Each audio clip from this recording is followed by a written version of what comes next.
बीते मंगलवार को एएनआई को दिए इंटरव्यू में भारत के विदेश मंत्री एस जयशंकर ने कई मुद्दों पर खुलकर बात की। उन्होंने इस इंटरव्यू में अपने पिता के साथ हुई नाइंसाफी का भी जिक्र किया। उन्होंने आज से करीब 40 साल पहले का किस्सा बताते हुए कहा कि मेरे पिता डॉक्टर के सुब्रमण्यम कैबिनेट सेक्रेटरी थे, लेकिन 1980 में इंदिरा गांधी के दोबारा सत्ता में लौटने पर उन्हें पद से हटा दिया गया।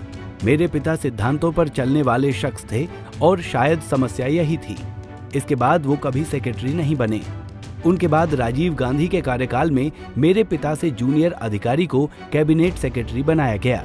ये बात उन्हें बहुत खलती रही, लेकिन उन्होंने शायद ही कभी इसके बारे में कोई बात की हो।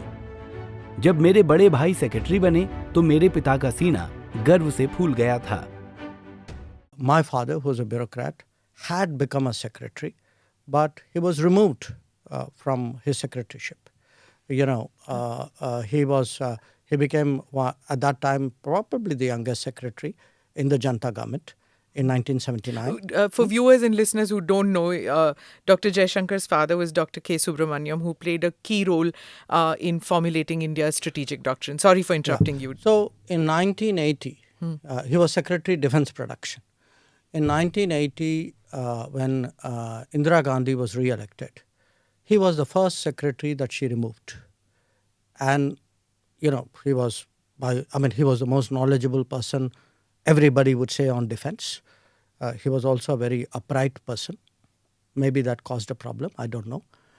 एस जयशंकर ने भी अपने पिता को खुश करने और गर्व से उनका सिर ऊंचा करने में कोई कमी नहीं छोड़ी। उन्होंने भी जीवन में बड़ी बड़ी उपलब्धियां प्राप्त की। आपको बता दें कि जयशंकर ब्यूरोक्रेट्स परिवार से ताल्लुक रखते हैं। वो जनवरी 2015 से जनवरी 2018 तक विदेश सचिव पद पर रहे। साल 2019 में मोदी सरकार के दूसरे कार्यकाल में उन्हें विदेश मंत्री बनाया गया। उससे पहले 2011 में ही जयशंकर के पिता का निधन हो गया था। उनके पिता डॉक्टर के सुब्रमण्यम देश के जाने माने कूटनीतिज्ञ थे। उन्हें भारत की न्यूक्लियर डॉक्ट्रिन का शिल्पकार भी माना जाता रहा है। जयशंकर ने इंटरव्यू में अपने पिता के साथ हुई नाइंसाफी का जिक्र करने के साथ कांग्रेस द्वारा पूछे गए चीन पर सवाल का भी जवाब दिया। इंटरव्यू में एस जयशंकर से पूछा गया कि कांग्रेस आरोप लगाती है कि आप और पीएम मोदी चीन का नाम लेने से डरते हैं। जयशंकर ने इस सवाल का बेबाक तरीके से जवाब दिया। उन्होंने कहा कि अगर हम डरते हैं तो एलएसी पर भारतीय सेना को किसने भेजा? राहुल गांधी ने उन्हें नहीं भेजा, बल्कि नरेंद्र मोदी ने भेजा है। चीन सीमा पर आज तक के इतिहास की सबसे बड़ी सेना की तैनाती की गई है। मैं चीन का नाम लेता हूँ।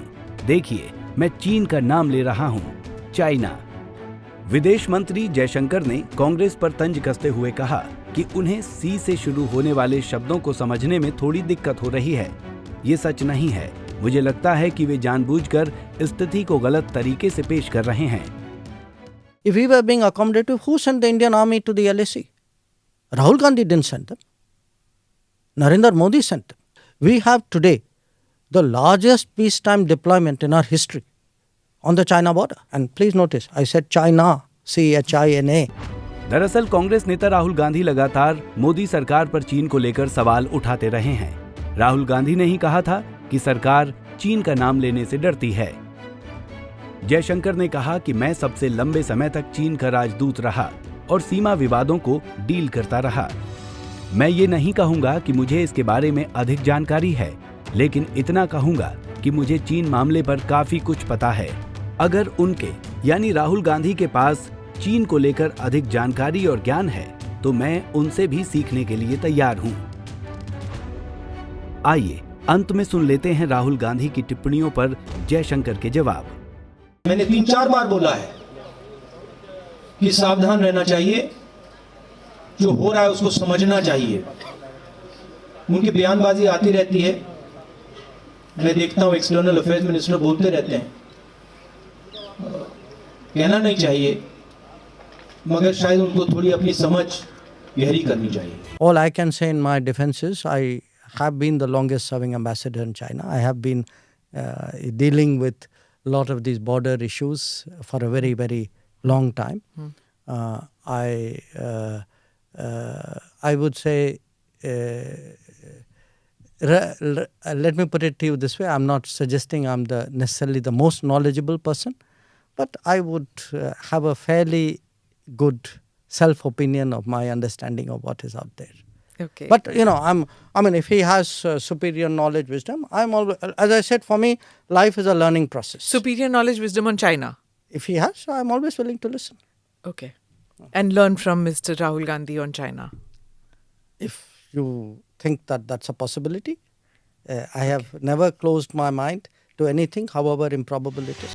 हमसे जुड़े रहने के लिए हमारे YouTube चैनल को सब्सक्राइब करें और नई वीडियो की नोटिफिकेशन के लिए बेल आइकॉन को दबाएं।